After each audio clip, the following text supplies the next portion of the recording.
I know BP is committed to pay for the response effort, and we will hold them to their obligation. I have to say, though, I did not appreciate what I considered to be a ridiculous spectacle during the congressional hearings into this matter. You had executives of BP and Transocean and Halliburton falling over each other to point the finger of blame at somebody else. The American people could not have been impressed with that display, and I certainly wasn't. I understand that there are legal and financial issues involved, and a full investigation will tell us exactly what happened. But it is pretty clear that the system failed, and it failed badly. For that, there's enough responsibility to go around, and all parties should be willing to accept it. That includes, by the way, the federal government. For too long,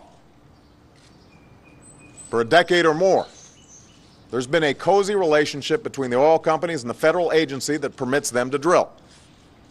It seems as if permits were too often issued based on little more than assurances of safety from the oil companies. That cannot and will not happen anymore. To borrow an old phrase, we will trust, but we will verify. Now, as I've said before, domestic oil drilling continues to be one part of an overall energy strategy that now includes more clean, renewable energy and energy efficiency than at any other time in our history. But it's absolutely essential that going forward we put in place every necessary safeguard and protection so that a tragedy like this oil spill does not happen again.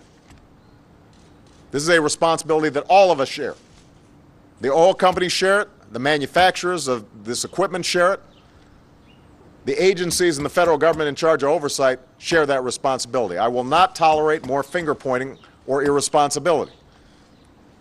The people of the Gulf Coast need our help, and they deserve nothing less than for us to stand up and do whatever is necessary to stop this spill, prevent further damage, and compensate all those who've been harmed already. That's our job. It's also our job to make sure this kind of mess doesn't happen again.